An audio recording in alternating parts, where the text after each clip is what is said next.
Les européennes 2024 battent leur plein en plein contexte Israël-Palestine. Il est plus que jamais temps de faire tomber les masques. Chers amis, il est l'heure du 148e épisode de La Force Tranquille.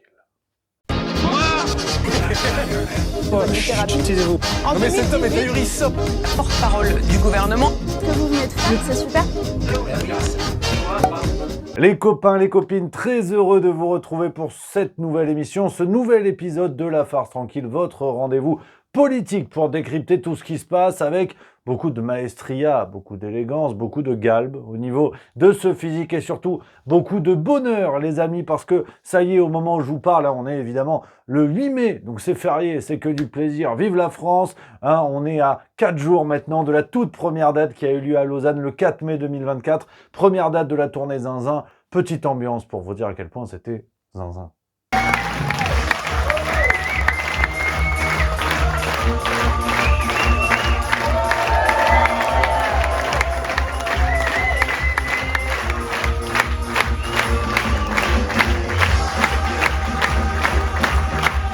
Et l'aventure continue, les amis, dès ce week-end. Hein, le 11 mai, on sera à Dijon, au Darcy Comedy. C'est déjà complet. C'est déjà complet. Alors, pour l'occasion, comme vous êtes nombreux, on a une autre date le dimanche 12 mai. Donc, vraiment dans la foulée, toujours au Darcy Comedy Club de Dijon. C'est juste à côté de la gare. Et ce sera à 19h. On est sur les dernières places. Donc, les amis, vraiment, si ça vous dit de passer un moment zinzin, qu'on se rencontre, qu'on fasse la fête tous ensemble, n'hésitez pas à prendre vos places. Lien en description. Je compte sur vous. On va bien s'amuser. Alors avant d'attaquer le menu chargé de tout ce qui nous attend aujourd'hui les copains, on commence avec le sondage de la semaine. Enfin, vous l'aurez compris en ce moment, place aux européennes.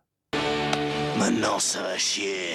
Et vous le savez, on le répète rapidement, l'Institut de sondage Juste Milieu a ouvert ses portes pour prendre un petit peu la température concernant les européennes 2024. Quelles sont les grandes tendances? Alors, petite précision, parce que j'ai vu des gens qui n'ont pas compris l'idée. En commentaire ou sur le réseau, il y a des gens qui disent « Oui, mais le sondage, il est pipoté, il n'y a pas l'échantillon, ça veut rien dire, parce que c'est Asselineau qui est premier pour l'instant, alors que dans les vrais sondages, il n'est pas premier. » Enfin, c'est une question comme dans Matrix, finalement. Qu'est-ce qui te fait dire que le réel est le réel? Est-ce que tes rêves ne sont pas le réel, finalement? Et le réel deviendrait tes rêves. Non, mais enfin, voilà, les sondages, c'est pareil. C'est-à-dire que quand vous prenez l'IFOP, l'IFRAP, il fera mieux plus tard, c'est quelque part la projection qu'on aimerait aussi, hein, que les sondages en tout cas aimeraient, que les gens qui font les sondages aimeraient. D'ailleurs, pour être plus précis... J'aimerais libérer ton esprit, Néo, mais je ne peux que te montrer la porte. Oui, non, qu'on soit bien d'accord, la démarche de l'Institut de sondage, c'est n'importe quoi. On est bien conscient que c'est pas pertinent en termes de sondage, on n'est pas au niveau des... Enfin, déjà, on n'est pas payé aussi cher, donc on va pas se faire chier non plus. Mais c'est surtout que nous, au moins, on reconnaît que c'est bidon. Alors que d'autres, pour influencer l'opinion... Donc en tout cas, les résultats actuels, les amis, pour vous donner la tendance en date du 7 mai 2024, l'UPR de François Asselineau est premier pour l'instant avec 3519 votes. C'est serré. Hein. Derrière, on a les Patriotes à 2763. Vraiment le peloton de tête qui est devant. En troisième position, la France Insoumise avec 390 votes. Reconquête est quatrième avec 382 votes. Le RN est cinquième avec 359 votes. Donc là, c'est le petit groupetto. Derrière, on a le peloton avec le vote blanc qui a 92 votes actuellement. Et je tiens à préciser que nous avons rajouté la liste de Georges Kuzmanovic, nous, le peuple, au moment quand on a pris la source pour constituer notre sondage, on a pris une source officielle .eu, donc où il y avait toutes les listes à date qui étaient actualisées, on n'avait pas nous le peuple, donc on l'a rajouté comme ça, l'oubli est corrigé, et actuellement nous le peuple est à 92 voix, c'est une remontada, donc lien en description pour participer, on refait le point dès la semaine prochaine. Et on y va plein badin les amis avec l'actualité des 7 derniers jours écoulés. Je vous l'ai dit, du côté des européennes, tout s'accélère en ce moment. On est à moins d'un mois désormais avant le vote du 9 juin, vote en France, alors que les élections auront lieu du 6 au 9 juin dans toute l'Union européenne. Tous les gros candidats sont sur le pont, tout le monde est dans son rôle. On va y revenir partie par partie au cours de cette émission. Et c'est vrai qu'on a hâte surtout des premiers sondages sur la participation. Ouais. Parce que tout le monde nous fait chier avec ça, mais n'oublions pas que la participation aux européennes, c'est comme la présence de puceaux dans les partouzes. Généralement, c'est pas le plus attendu. Mais justement, c'est le rôle aussi de Juste Milieu. Votez pour qui vous voulez, mais surtout allez voter. Très important de représenter vos intérêts, représenter vos volontés. Avec les européennes, on a la chance d'avoir des partis que l'on n'a pas forcément dans les élections présidentielles, notamment des partis souverainistes, où on a le parti animaliste, où on a des partis plus intimistes, on va dire, mais en tout cas qui sont présents. Donc surtout, ne leur donnez pas gain de cause, quelles que soient vos idées, quels que soient vos idéaux, allez voter, au moins pour les faire chier.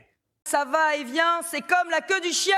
Alors, on y va sur les actualités, les amis, et c'est vrai que la pièce de théâtre de la semaine écoulée, c'était ce débat entre Jordan Bardella et Valérie Ayé. Voilà, hein, c'était le 2 mai. Alors, on va être très clair. Hein, Valérie Ayé, bon, a fait du Valérie Ayé, hein, par exemple, un lapsus. Bah, écoute.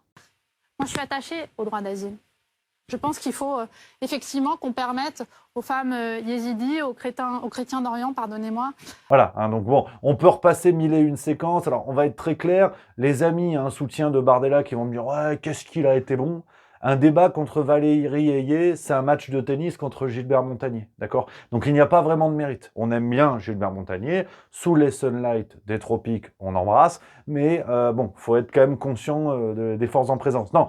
Ce qui est très intéressant, et c'est le rôle de juste milieu de mettre le nez là où il faut pas, hein, c'est que bon, je vous l'ai dit, on peut montrer mille et une séquences pour voir à quel point ce débat était déséquilibré, mais on a surtout assisté à un véritable cadeau pour faire briller Jordan Bardella, hein, la République En Marche qui a envoyé sa représentante, on le sait, elle est bidon, mais c'est pas elle, hein, c'est pas une attaque ad hominem, ça n'est pas une attaque personnelle, on sait que LREM brille par des gens bidons qui entourent le président. Soyez fiers d'être des amateurs. Hein. Parce que sinon, si tu mets des gens un tant soit peu compétents, ça va éclipser le petit leader. Donc, tu es obligé d'avoir des pompes à vélo autour de lui. En fait, ils n'ont pas le choix. Même ceux qui deviennent un peu bons, tu vois, parfois, ils se font taper dessus. Ou ils dégagent. Genre Édouard Philippe, qui est certes un salaud, mais un salaud intelligent. Voilà. C'est quand même une différence, par exemple, avec Manuel Valls. Donc, tu vois, c'est très intéressant de ne jamais oublier que le soyez fiers d'être des amateurs, c'était surtout soyez obligés de ne pas mettre à l'ombre le taulier. Donc, avec Valérie Ayé, on reste dans la tradition, hein, Valérie Ayer, pardon. Et surtout, ce qui est très intéressant, c'est cette fâcheuse tendance de la Macronie d'envoyer des femmes au casse-pipe. Parce qu'on a souvent, dans les rôles, dans les postes qui vont au contact, face aux médias, face aux opposants politiques, on a souvent des femmes qu'on prend pour des pompes à vélo. Sibeth Ndiaye, Marlène Schiappa, Valérie Ayer, Nathalie Loiseau. Alors, certaines sont réellement nulles, c'est pas le débat. Oui. Mais tout ça pour dire qu'il est très intéressant que pendant qu'on se fout de la gueule de Valérie Ayer, on se fout pas de la gueule de Séjourné, Le Maire, Attal et compagnie. Enfin, si. Sur juste milieu, évidemment, hein, on est quand même là pour ça. Mais de manière générale, il est intéressant de voir que les critiques se concentrent sur Valérie Ayer, alors que derrière, il y a un ramassis de tocards. Ouais, c'est pas faux. Ouais, Patrick. Ouais, il y a de l'imitation aussi. Oui, on me dit dans l'oreillette que on a appris, hein, c'est officiel, Gabriel Attal va faire un débat avec Jordan Bardella le 23 mai à 20h15. Alors, ça invalide hein, ce que je vous disais à l'instant, ce qui est quand même une émission, hein, tout ça en plus étant différé. Donc, ah, donc c'est vrai que ça nique un peu le truc, mais là, on est toujours un petit peu là-dedans finalement. Non, non. Si tu creuses un peu, j'attends les néo-féministes qui vont se réveiller parce que c'est vrai que c'est intéressant. Les femmes sont envoyées au casse-pipe et pour sauver les femmes, on envoie les hommes. Eh oui, parce qu'Emmanuel Macron est sur l'affiche officielle de Valérie Ayer. Ouais. Si, c'est son affiche de campagne. L'autre a trouvé que c'était une bonne idée de se mettre dessus. Et là, pour lui sauver la peau, on envoie Gabriel Attal. Parce que les hommes sont meilleurs que les femmes. Alors après, bon, où est Sandrine Rousseau, Caroline de Haas, elles sont où les néo-féministes? Parce que là, on a quand même l'impression qu'il y a un petit truc. Non, mais là encore, hein, creusons un petit peu. Ça dérange personne, cette stratégie classique hein, de la République En Marche, de favoriser le RN, de le faire monter, de montrer que c'est le seul parti avec qui le pouvoir discute. Et dans les moments chauds, c'est-à-dire que généralement avant le second tour des présidentielles, ben là on ressort le barrage républicain en disant les nazis, Hitler. Ils vous ont fait le coup en 2022. Hein. Rappelez-vous, hein, Marine Le Pen, c'était la meilleure, elle montait, les médias en parlaient. Puis après, hop, second tour, hop, Hitler. Et là, ils refont pareil. Hein. C'est... ça, vous dites. Hein. D'accord, oui. Enfin bref, on va pas y passer la journée, on continue avec les autres actualités. Il y en a des piquantes. C'était le 3 mai, le Parisien qui nous disait que Bruno Le Maire, je cite, au volant de sa voiture personnelle, a percuté un cycliste qui venait de griller un feu rouge à Paris. Alors on a une pensée pour le cycliste évidemment, mais c'est intéressant de voir que finalement le seul truc que Bruno Le Maire a mis à genoux, c'est un cycliste sur un Between. L'économie russe, elle dort paisiblement actuellement. Donc non, voilà. Alors bon, ça c'était le 3 mai. Ce qui est très intéressant, c'est qu'on peut lire également dans le Parisien hein, que Bruno Le Maire était seul dans sa voiture personnelle, que le cycliste aurait grillé un feu rouge, je cite le Parisien, selon son entourage.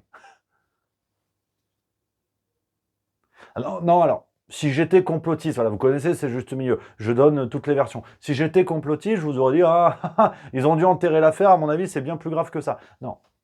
Alors, certes, les médias n'en parlent plus. Hein, on parle quand même d'un ministre de premier plan, omniprésent dans les médias, qui prend son volant, qui renverse un cycliste. Et on sait pas. Peut-être il est mort, le gars, on sait pas en vérité. Mais il y a comme un arrière-goût d'affaire Palmade, tu sais. Si, les accidents, les médias en parlent et brrr, ça retombe.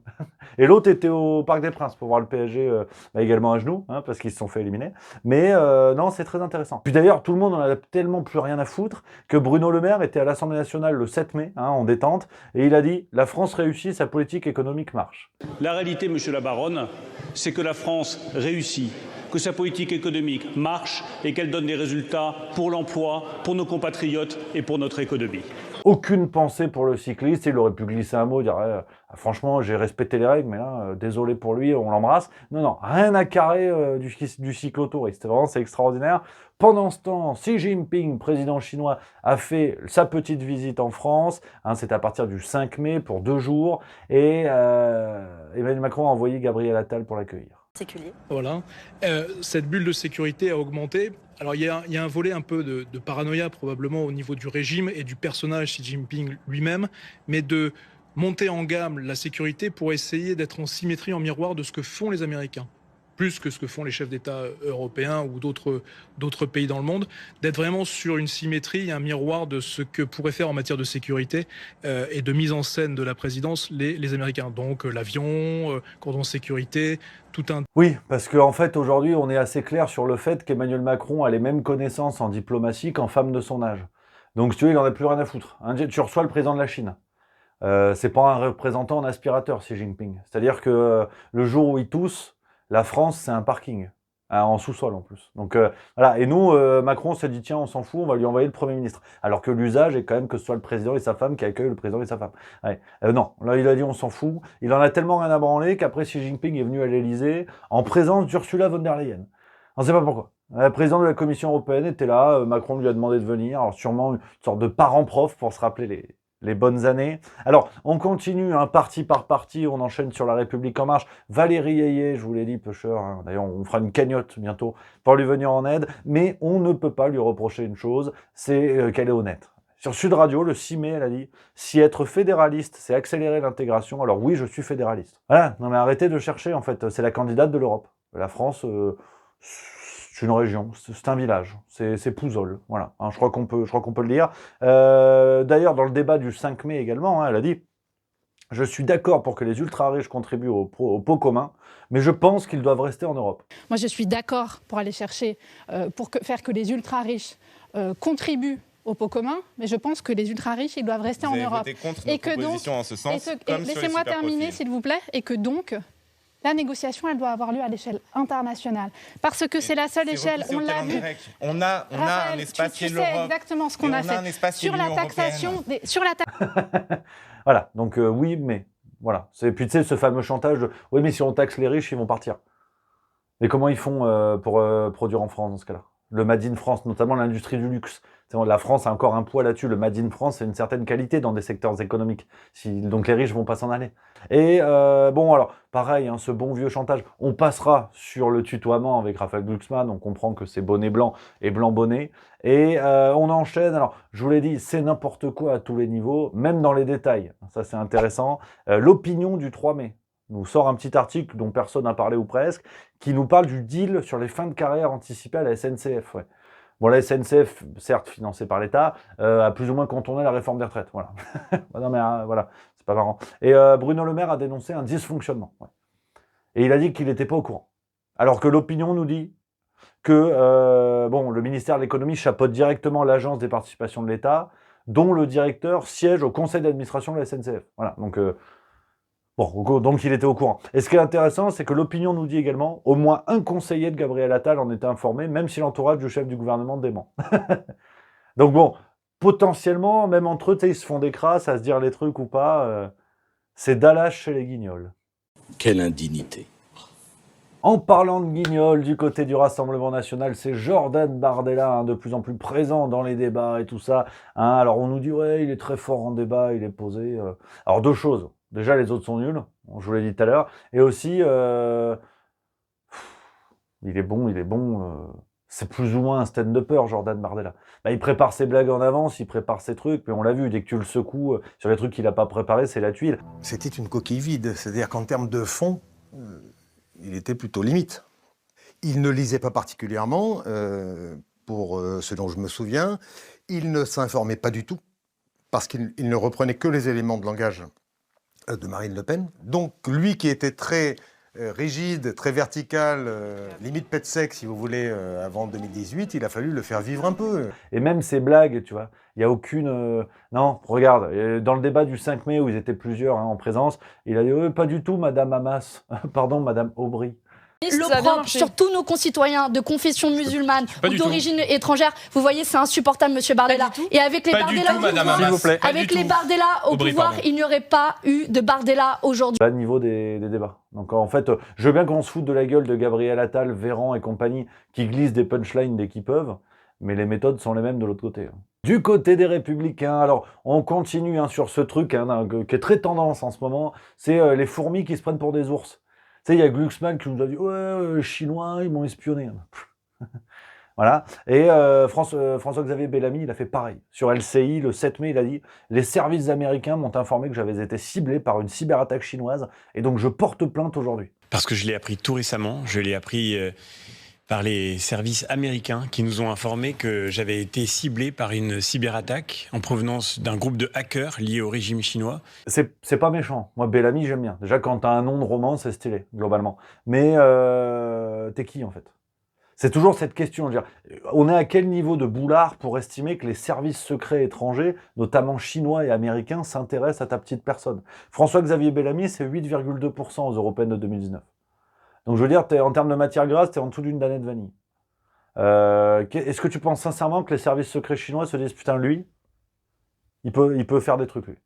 Enfin, ils veulent quoi, les services secrets chinois? Peut-être qu'ils veulent savoir comment on réussit à foirer une campagne dans un anonymat le plus total. Enfin, c'est dingue d'avoir un citron à ce point, quand même. Du côté de la France insoumise, alors, le parti est toujours en prise avec la situation en Palestine. On l'a dit, on en a parlé ces dernières semaines. C'est toujours au centre de la stratégie de la France insoumise. Au milieu de tout ça, Manon Aubry essaie de sortir un petit peu, de revenir au premier plan. On va y revenir. Alors, le problème, c'est que la France insoumise, ces derniers temps, a vraiment lié son destin, concernant les européennes, au blocus dans les écoles françaises, notamment à Sciences Po Paris. Et c'est vrai qu'on est en train de se dire, si les blocus s'arrêtent ou s'essoufflent, que va faire la France insoumise? Parce que du coup, Rima Hassan, elle va disparaître, alors que, je le redis, c'est très important, ce qui est défendu est primordial, on a un génocide à ciel ouvert. Alors, aujourd'hui, on débat sur les mots, c'est pas marrant en soi, mais il y a des gens qui disent « Oui, mais les tribunaux, ils n'ont pas dit génocide et tout. » Bon, on a entre 30 et 40 000 morts. Donc, je veux dire, que le mot s'applique ou pas, on a entre 30 et 40 000 morts. Voilà. Donc, je pense qu'on peut quand même considérer la situation, et le fait que le mot s'applique un jour ou pas,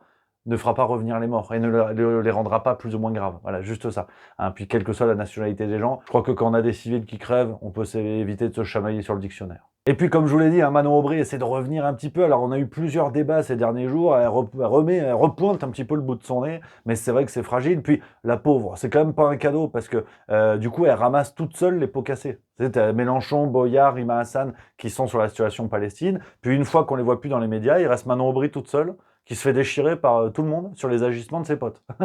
C'est pas dingue. C'est vraiment la bagarre de fin de boîte. Toi, tu te prends pour un cador parce que dans ton équipe, tu as un rugbyman. Sauf que le rugbyman, il est en train de vomir dans le caniveau. Et tous tes autres potes, ils sont sur le capot de la bagnole en train de vomir leur Malibu. Voilà. Et toi, tu es seul face à 10 personnes. Donc, à moins d'être le cousin de Jackie Chan, c'est un peu chiant. C'est vrai que Manon Aubry, c'est le cousin de Vincent Lagaffe pour l'instant en termes de débat. Mais bon, c'est comme ça. Et puis, une autre archive, vous savez, de temps en temps, j'aime bien vous montrer les petites archives. Vilaine archive sur Mélenchon. Ouais. Je vous la montre parce que ça fait du bien de remonter des petits trucs. On en a une sur Marine Le Pen il n'y a pas longtemps. Bon, aujourd'hui, c'est au tour de Mélenchon. Je serais très curieux de savoir ce que diraient les soutiens de Mélenchon s'ils disaient ça aujourd'hui. Alors déjà, on ne vient pas en cours déguisé. Vous avez été secrétaire d'État. Vous savez qu'il y a des profs qui, des fois, n'acceptent pas qu'on vienne habillé en huron. Ils peuvent aussi admettre qu'on n'arrive pas déguisé en afghan ou en je ne sais quoi. Bon, mais pour le reste, la liberté de se voiler la tête, que voulez-vous qu'on y fasse? Bon, c'est un problème. Mais mes amis, mes camarades, là je parle à mes camarades à travers vous, il y a des chrétiens dedans, c'est à vous de faire le travail. C'est à vous d'aller parler avec les gens, de dire mais qu'est-ce que c'est que cette histoire? C'est à vous d'aller dire Tu m'offenses par ton comportement. Parce que moi, qui crois ceci ou cela ou qui ne crois rien, je crois à l'égalité de la femme et de l'homme, et je n'ai jamais cru que Dieu veuille rabaisser l'un par rapport à l'autre. Alors pourquoi tu acceptes un signe de soumission? Et on le ferait avec gentillesse, en se rappelant d'où on vient. Du côté du Parti Socialiste, le retour au réel qui fait mal. Ah ouais, non, le 1er mai du côté de Saint-Etienne, Raphaël Glucksmann s'est dit, tiens, mais je suis tellement adoré. Les sondages disent tellement la vérité que la France me veut. Bon, bah, il est allé manifester, allez, hop, à dégager voie 12, jet d'œuf et de peinture.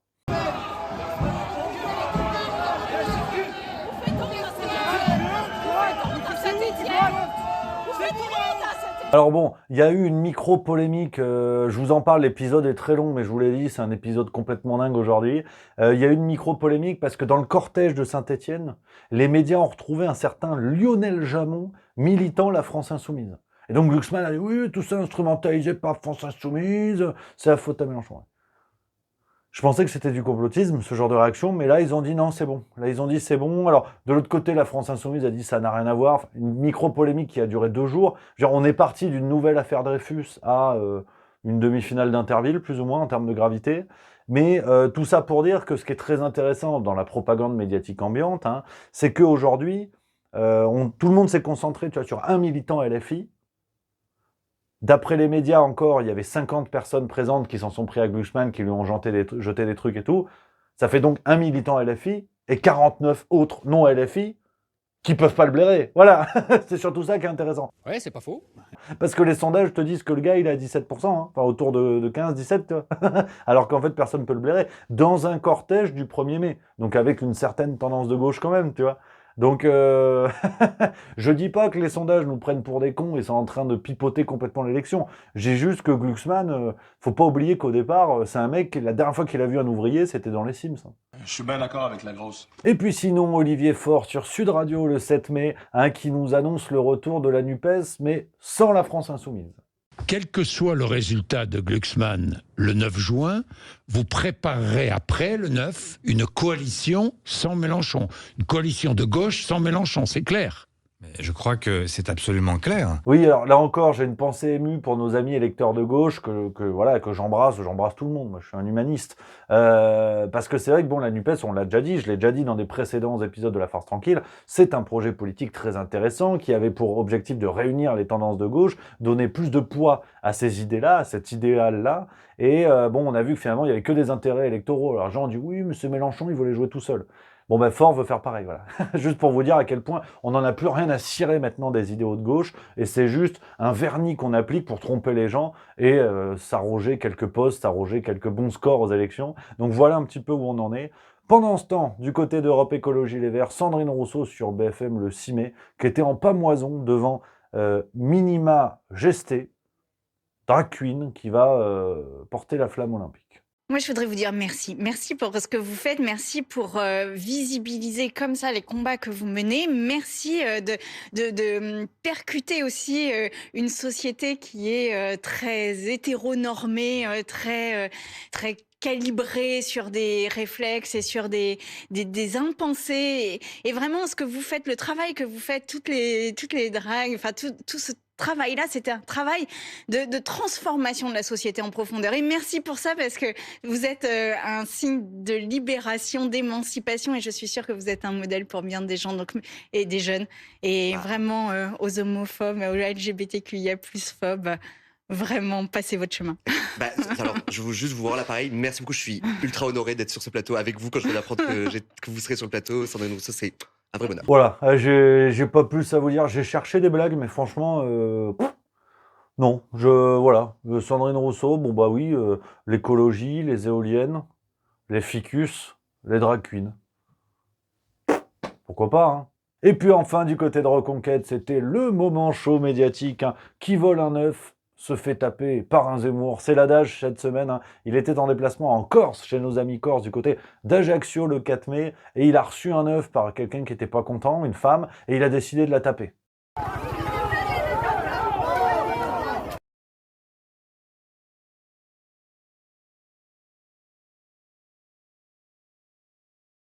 Alors, c'est très intéressant parce que pour le coup, la séquence a fait beaucoup moins de bruit que ce à quoi on peut s'attendre. T'as quand même un dirigeant politique qui se prend un œuf. Alors, quand c'était Glucksmann, tout le monde est venu chialer. Là, sur Zemmour, c'était assez discret.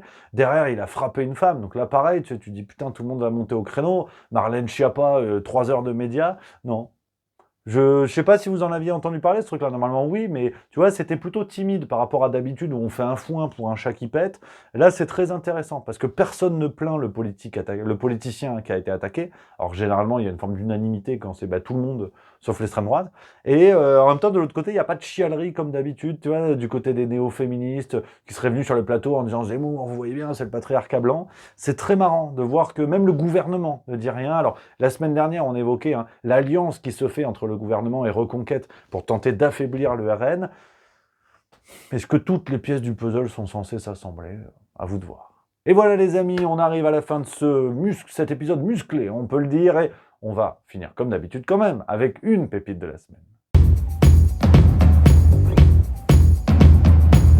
Et cette semaine, une pépite, c'est aigre-doux. C'est aigre-doux. Mon côté restaurateur asiate a repris le dessus. C'est aigre-doux cette semaine parce que c'est Robert Ménard sur LCI le 4 mai.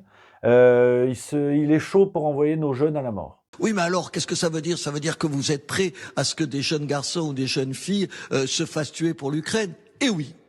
Eh oui. Alors oui, voilà, tu vois, là, c'est pas drôle. Tu te dis, Rémi, merde, ça fait pas marrer quand même. Parce que bon, mon petit Kylian, 14 ans, alors certes, il est en CM1, mais bon, sur le front, il va pas faire grand-chose, quoi. Et c'est vrai que bon, c'est pas drôle en soi, la guerre. Ça, je suis d'accord. Mais ce qui est drôle, c'est Robert Ménard.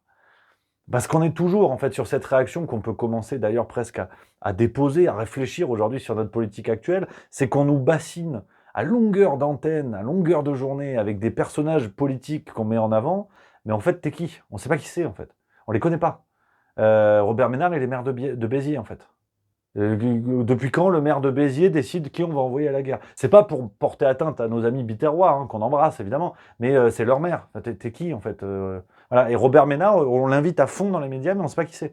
Comme Manuel Valls, comme Glucksmann et compagnie. C'est ça qui est rigolo.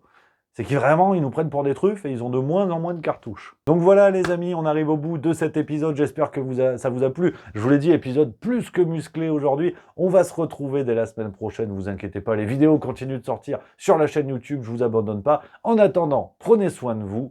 Je vous embrasse.